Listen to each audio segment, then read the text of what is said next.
Hi friends, welcome back to my channel. আজকে আর একটা mini blog নিয়ে চলে এসেছি। আজকে রিয়া আমি দুষ্টু তিনজন মিলে লাঞ্চ করতে যাবো বাইরে, যাওয়ার জন্য রেডি হচ্ছিলাম। কিন্তু রেডি হওয়ার ভিডিওটা না আমি পুরোটা শ্যুট করতে পারিনি, কারণ অনেকটা লেট হয়ে গেছিলো। এমন করে বলছি যেন সবাই আমার রেডি হওয়ার ভিডিও দেখবে বলে বসে থাকে।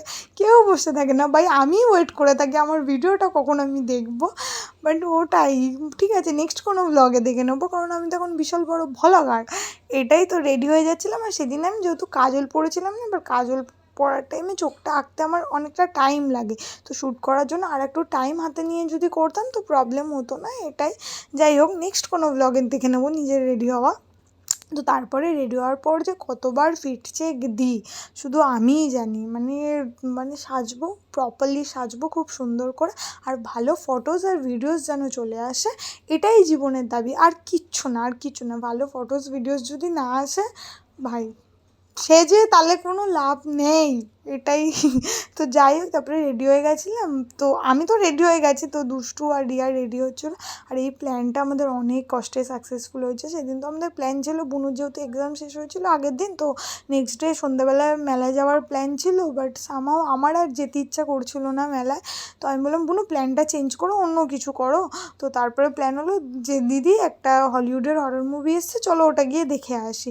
তো তারপরে যখন টিকিট বুক করতে যাবো দেখি ওটা 18+ দুষ্টুর হবে না। তো আমাদের আর একটা জায়গায় ঘুরতে যাওয়ার প্ল্যান হলো, তো বাড়ি ফিরতে ওটাই আবার লেট হয়ে যেত।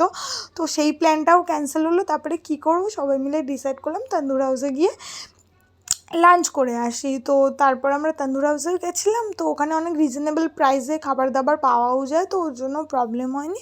তো ওটাই ডিসাইড করা হলো অনেক কষ্টে। তো রেডি হওয়ার পর এই যে বারবার ফিট চেক দিয়ে যাচ্ছি। মানে এখন তো ব্লগ করার জন্য মানে মালতী মাসি যখন হয়ে থাকি তখনও ক্যামেরা অন, আর রেডি হওয়ার পর তো ওটা থাকবেই, ক্যামেরাটা অন করা সবসময়, এটা স্বাভাবিক। মানে কী বলবো, স্বাভাবিক আবার একটা আলাদা আলাদা বলছি, স্বাভাবিক তো একটাই ওয়ার্ড, মানে সিরিয়াস ভয়েস ওভার মানে নেওয়ার মতো না, ছন্ন ছাড়া একদম ভয়েস ওভার দিই।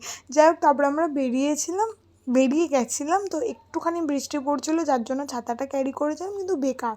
তারপরে আবার রোদ উঠে গেছিলো, আর বাসে না ব্লগ করতে খুব লজ্জা লাগছিলো, সবাই দেখছিলো, হ্যাঁ, কিন্তু তাও আমি করেছি। আর কদিন পর সেই লজ্জাটাও লাগবে না। যাই হোক, তারপরে আমরা তন্দুর হাউসে চলে গেছিলাম। আর প্রচণ্ড পরিমাণে খিদে পেয়েছিলো।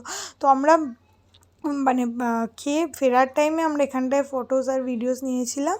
তো তারপরে গিয়ে আমরা মেনু ডিসাইড করছিলাম যে কি খাবো কি না খাবো। তো তারপরে না ওখানে খাবারটা না ভালো ছিল না। আগে মানে ভালো থাকতো, এইবারেই ভালো ছিল না কি না জানি না। বিরিয়ানিটা না একদম বাসি ছিল, মানে আমার খেয়ে শরীর খারাপ হয়ে গেছিলো, এরকম অবস্থা।